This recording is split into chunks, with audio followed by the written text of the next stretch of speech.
আজকে একসাথে দুটো নিমন্ত্রণ পড়েছে। সো হ্যালো এভরিওয়ান, কেমন আছো তোমরা সবাই? আশা করি অনেক ভালো আছো। তোমাদের ভালোবাসায় আমিও অনেক ভালো আছি। তো দেখো, প্রথম নিমন্ত্রণে যাওয়ার জন্য এই যে আমি রেডি হয়ে গেছি, আর আজকে এই শাড়িটা চুজ করেছি, এটাই পরি। আর এই শাড়িটা পরতে না আমার বেশ ভালো লাগে। আর এই শাড়িটা না আমার শাশুড়ি মার, এই শাড়িটা আমার না। আর এই শাড়িটা এত মুলায়ম, এত সফট, পরে আমার প্রচণ্ড ভালো লাগে, ভীষণ একটা হালকা হালকা ফিল হয়। তো দেখো, শাড়িটা আমি পরে ফেলেছি। আর আজকে সারাদিনের কি কাজকর্ম করছি সেগুলো তোমাদের সাথে শেয়ার করছি না। আজকের ব্লগটা হবে আমি দুটো বাড়িতে নিমন্ত্রণ খেতে যাব, সেটা নিয়ে ছোট্ট একটু স্মৃতি তোমাদের সাথে শেয়ার করছি। স্মৃতি কেন বলছি, কেননা আজকে হচ্ছে একটু স্পেশাল স্পেশাল জিনিস। যেমন ধরো, একটা স্পেশাল, একটা অতটা স্পেশাল না, নর্মালি যেমন নিমন্ত্রণ থাকে সেরকম নিমন্ত্রণ, কিন্তু সৌম্যদীপ ভাইয়ের জন্মদিন বলে কথা, সেটা একটু স্মৃতি হিসাবে না তুলে ধরলে কি হয়? পুরো ভিডিওটা দেখার জন্য কিন্তু অনেক অনুরোধ রইল, প্লিজ পুরো ভিডিওটা তোমরা সবাই দেখবে, স্কিপ না করে দেখো। ভিডিওটা দেখে আশা করি তোমাদের ভালো লাগবে। তো দেখো, আমি তোমাদের সাথে কথা বলতে বলতে কিন্তু মাথাটাও আঁচড়িয়ে নিচ্ছি।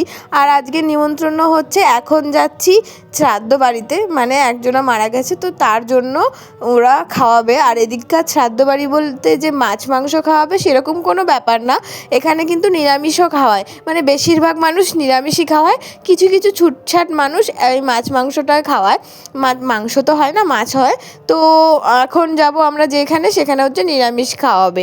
তো খুব ভালো মন্দ নিরামিষের মধ্যেও খুব সুন্দর সুন্দর খাবার হয়, সেটা আমার খুব ভালো লাগে। আর যেহেতু এখন অনেক গরম পড়ে গেছে, আশা করি শুক্তো দেবে।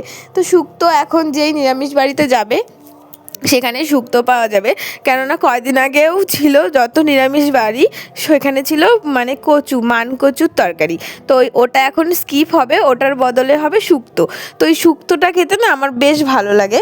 তারপর দেখো, এখানে আমি মাথা আঁচড়িয়ে নিয়েছি, সিঁদুর পরে নিচ্ছি, এরপর বেরিয়ে পড়বো। আর মা আসবে, তারপর তো যাব, সেই কারণে আমি এতক্ষণ রেডি হইনি। এখন প্রায় 2টো বেজে গেছে, তো এখন যাব আমরা নিমন্ত্রণ খেতে। মা মাঠ থেকে আসলো, স্নান করলো, তারপরে মা যাবে। আর মা স্নান করতে গেছে, আর এখন বলছে আমাকে বলছে যে তুমি রেডি হও, আমি আসছি। তো আমি না ঘুমিয়েছিলাম, মা এসে ডেকেছে, তারপর এই যে উঠে আমি আস্তে আস্তে রেডি হচ্ছি। আর আমার এখন চোখে ঘুম রয়েছে, মানে এক কথায় আমি রেডিও হচ্ছি, দেখো টিপ টিপ টিপ টিপ করে। অত তাড়াহুড়ো নেই নিজের মধ্যে। শাড়িটাও এখন একা একাই পরা শিখে গেছি, এখন আর কারোর কাছে যাই না। আর আমি ভেবেছি কারোর কাছে যাবও না, এখন আস্তে আস্তে একা একাই পরবো। সবাই তো একা একা পরে, আমি শুধু সবার কাছে যাই, এটা আমার না ভালো লাগে না। সেই কারণে আমি ভেবেছি আমি একা একাই পরবো, যে যে একদিন না একদিন তো ঠিক হবেই। তো আমার শাশুড়ি এসছে, আমার শাশুড়িকে দেখিয়েছি যে মা শাড়ি পরাটা হয়েছে, বলছে হ্যাঁ হয়েছে, যা হয়েছে হয়েছে, তোমাকে কারোর কাছে যেতে হবে না, তুমি একা একাই চেষ্টা করো, একদিন না একদিন ঠিক একা একাই পড়তে পারবে। তো আমার শাশুড়ি মা আমাকে এই কথাটা বলেছে। তারপরে এই যে দেখো, এখানে আমি একটা মালা বের করে পরে নিচ্ছি, আর মার জন্যও বের করে রেখে দিচ্ছি। মার জন্য আমি শুধু শাড়িটাই বের করিনি। আর যখন আমি কোথাও যাই তখন আমার ঘরবাড়ির এই অবস্থা থাকে, তোমরা দেখতেই পাচ্ছ কীরকম অবস্থা হয়ে রয়েছে। আদৌ এরকমভাবে থাকে না, যারা আমার ডেইলি ব্লগ দেখে তারা অবশ্যই জানে আমার ঘরবাড়ি কীরকমভাবে থাকে। তো এই যে দেখো, এখানে আমি মালাটা বের করে নিয়েছি, মালাটা বের করে নিয়ে এখন পরে নেবো। আর আমি ভাবছি আজকে আমার শরীরে একটুও এনার্জি নেই। আর হঠাৎ করে সত্যি ঘুম থেকে ওঠার পর না কিচ্ছু করতে ভালো লাগে না। আর আমি তো যাচ্ছি নিমন্ত্রণ খেতে, আমার কি আর ভালো লাগবে? মানে আমার তো অন্তত কিচ্ছু করতে ভালো লাগে না, কার কেমন লাগে আমি সেটা জানি না, কিন্তু আমার সত্যিই ভালো লাগে না। আমি আবার যাচ্ছি নিমন্ত্রণ খেতে, রেডি হতে হবে, মাথা আঁচড়াতে হবে, ওগুলো ভেবেই আমার বিরক্ত লাগে মাঝে মাঝে। সেই কারণে আমি একদম সিম্পলভাবে রেডি হচ্ছি। তাও তো এখনও দেখো আমি সোনার শাঁখা টাকা কিছু পরিনি।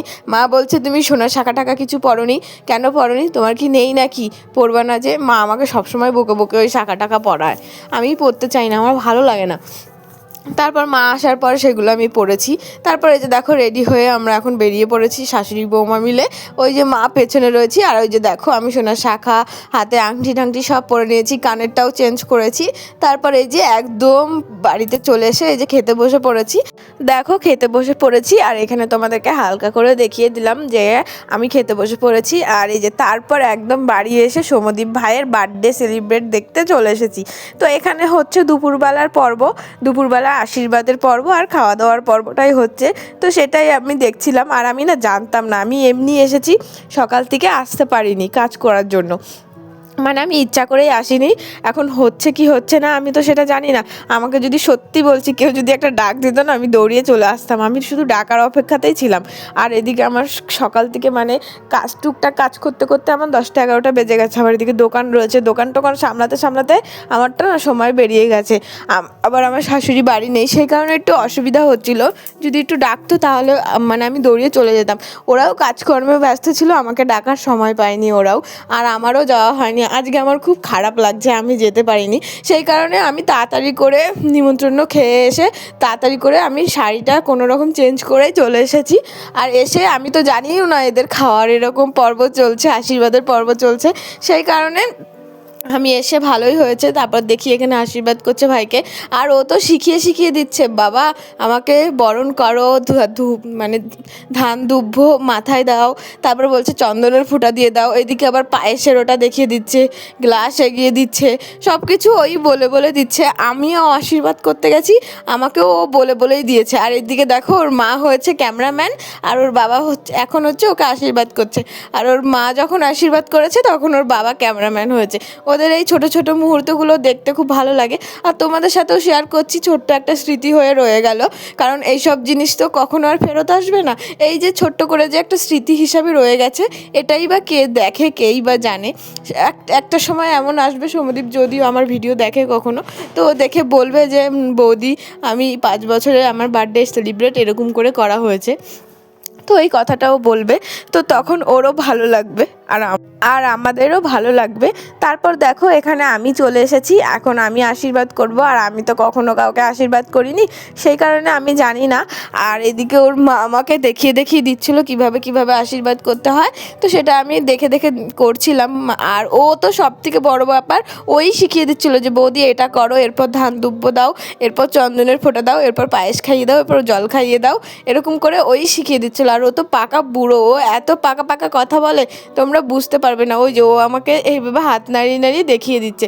আর এদিকে ওর পাপা বলছে যে একটু দাঁড়াও ছবি তুলি, তো ওর পাপাও ছবি তুলে নিল একটা। আর এই যে এখন ওকে আমি মন ভরে আশীর্বাদ করলাম, তুই অনেক বড় হ ভাই, খুব ভালো করে চাকরি বাকরি কর, মা বাবার নাম উজ্জ্বল কর, খুব ভালোভাবে পড়াশোনা কর, এটাই আশীর্বাদ করি তোকে, তুই খুব ভালোভাবে থাক ভাই। আর আজকের দিনটা খুব এনজয় কর, খুব ভালোভাবে কাটা, সবার সাথে আনন্দ কর। আর তোর যেন এরকম প্রত্যেক বছর বছর যেন অনুষ্ঠান করতে পারে, সেই আশীর্বাদটাই করি, যেন ছোট করে হলেও যেন তোর এরকম ছোট ছোট অনুষ্ঠান করতে পারে, তো সেই আশীর্বাদটাই করি। আর এই যে তোকে এখন পায়েস খাইয়ে দিলাম, তো ভাই তুই খুব ভালো থাক, আমি এটাই চাই।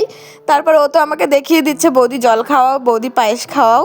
তো এই যে এখন জল খেয়ে নিচ্ছে, আর ওর বাবা তো খুব সুন্দর করে ও ছবি তুলছে, ক্যামেরা করে দিচ্ছে। তো এগুলোই স্মৃতি হিসাবে থেকে যাবে। তারপরে যে আমি উঠে চলে আসলাম, এরপর ওর মামি আশীর্বাদ করবে, মানে ওর মামি এখন খাইয়ে দেবে ওকে। আর ওর মা এখন বলছে যে তুই মামির কাছে খাবি না আমার কাছে খাবি। তারপর ও বলছে না মামির কাছে খাবো। তারপরে যে এই ফুলগুলো সরিয়ে দিল, এখন ওর মামির কাছে ও খেয়ে নেবে। তারপর তোমাদেরকে আমি আমার ফাইনাল লুকটাও দেখিয়ে দিলাম। আমি কোনো রকম এই সুতির ছাপা শাড়িটা পরে আমি চলে এসেছি।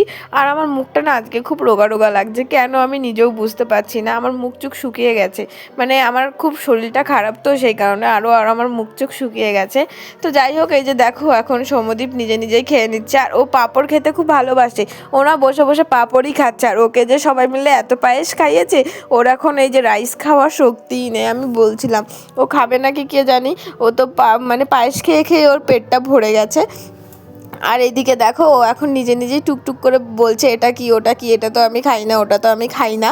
তারপর তোমাদেরকে দেখাই চলো ওদের মানে প্যান্ডেলটা কেমন হয়েছে। আর এটা হচ্ছে সন্ধ্যেবেলার ভিউ, দূর থেকেই এত সুন্দর লাগছে দেখতে। তো দেখো ওদের সিম্পলের মধ্যে কত সুন্দর লাগছে প্যান্ডেলটা, আমার তো খুব পছন্দ হয়েছে, খুব ভাল লাগছে, একদম সিম্পলের মধ্যে খুব সুন্দর হয়েছে। আর এদিকে এই হ্যাপি বার্থডের একটা কাহিনী আছে। হ্যাপি বার্থডের যে বেলুনগুলো হয় না, ওগুলো আনা হয়েছে, কিন্তু না ওই বার্থডের বিটা আসেনি, মানে বেলুনের সাথে ছিল না, সব আছে কিন্তু ওই বেলুনের সাথে মানে বিটা নেই। সেই কারণে ওর মামির ঘরে এই হ্যাপি বার্থডে ছিল মানে স্টিকারগুলো, তো এটা বেশিও সুন্দর লাগছে, আর এই বার্থডে স্টিকারটাই লাগানো হয়েছে। আর এই যে দেখো ওর এখন কেক কাটা হয়ে গেছে, আর ওর মানে হট করে কেকটা কেটে ফেলেছে, মানে আমি বুঝতে পারিনি, সেই কারণে না কেকটা কাটা হয়ে গেছে। আর ওর মামা এখন ওকে কেক খাইয়ে দিচ্ছে, ওর মামা ওর দাদুনকে খাইয়ে দেবে, ওর দাদুদের খাইয়ে দেবে। আর ও দেখো খুব সুন্দর করে কী সুন্দর করে খাইয়ে দেবে। ও খুবই গুড বয়, ও সত্যিই খুব ভালো, ও কথা শোনে প্রচুর, ও জেদও করে না অত, ও খুবই ভালো, আমি সত্যি বলছি, আমার ওকে খুব ভালো লাগে। ও খুব ভালো একটা গুড বয়, খুব ভালো একটা ছেলে, সত্যিই বলছি, মানে আমি বারবার করে এই কথাটা বলছি, আমি সত্যিই বলছি, ওকে আমার বেশ ভালো লাগে। ও খুব কিউট, খুব সুন্দর কথা বলে, ও সবাইকে খুব সুন্দর বোঝে, তো ওকে যেটা বোঝানো হয় ও সেটা বোঝেও। তারপর দেখো এখানে সবাইকে কেক খাইয়ে দিল, আর ও খুব খুশি আজকে, খুব, ও মানে খুবই আনন্দই রয়েছে আজকে, আর ওর বার্থডে হচ্ছে সেই কারণে। তারপর দেখো এখানে কেক টেক কাটা হয়ে গেছে, তারপর আমরা খেতে বসে পড়েছি। আর এই যে এখানে আমি বসেছি, আর আমার ওপরের ভিউটা দেখো কত সুন্দর লাগছে, কি সুন্দর চারিপাশে বেলুন টেলুন দেখিয়েছে, খুবই ভালো লাগছে দেখতে। তারপর এদিকে এই দিদিভাইকে বলেছি আমি খেতে বসবো, তো ওদের সাথে আমি বসে পড়েছি, নাহলে আমাকে একা খেতে হতো, তো ওদের সাথে বসেছি, তো ততটা আমার খারাপ লাগছে না। তারপর ও বলছে কি তাহলে ছবি তোলো, তো তারপর আমি ছবি তুললাম দিদিটার সাথে, আর দিদিতে বলছে কি তুমি নতুন ফোন কিনেছো, তুমি ছবি তুলবে না, কিসের জন্য, ছবি তোলো। তারপর এই যে ছবি তুলে নিলাম, আর এই যে দেখো সবাই খেতে বসে পড়েছে। আমার কেক কাটা অর্ধেকও শেষ হয়নি, পেছন দিকে তাকিয়ে দেখি কি যে সবাই খেতে বসে পড়েছে, আমিও তাড়াতাড়ি করে চলে এসেছি, নাহলে আমি জায়গা পেতাম না।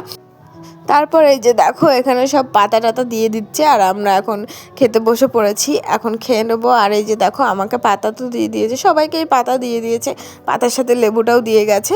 এরপর হচ্ছে এখানে বেগনি দিয়ে গেছে, সেটাই আমি আর দিদি বসে বসে খাচ্ছিলাম। আর দিদির মুখটা ওখানে ওরকম করার কারণ হচ্ছে আমি ভিডিও করছিলাম সেই কারণে। আর আমি বলছি দেখি তুমি কতক্ষণ ওই দিকে মুখ ঘুরিয়ে থাকতে পারো, ভিডিও তো আমার অন রয়েছে। তারপর আমি ভিডিওটা নিজে দিকেই বন্ধ করে দিয়েছি। আর এই যে দেখো এখানে সৌম্যদীপের বার্থডের কেক দিয়ে গেছে, কেকটা না সত্যি হেভি টেস্ট ছিল খেতে, খুবই ভালো লেগেছে কেকটা খেতে। তারপর দেখো খাওয়া দাওয়া করে আমি বাড়ি চলে এসেছি, আর এই যে এখন হজমলা খাচ্ছি। তো বন্ধুরা তোমাদের ভিডিওটা কেমন লেগেছে অবশ্যই কিন্তু কমেন্ট করে বলো, ভিডিওটা ভালো লেগেছে আশা করি, আর ছোট্ট করে একটু স্মৃতিও রয়ে গেল আমার। আবারও চলে আসবো কালকে একটা নতুন ভিডিও নিয়ে, টাটা।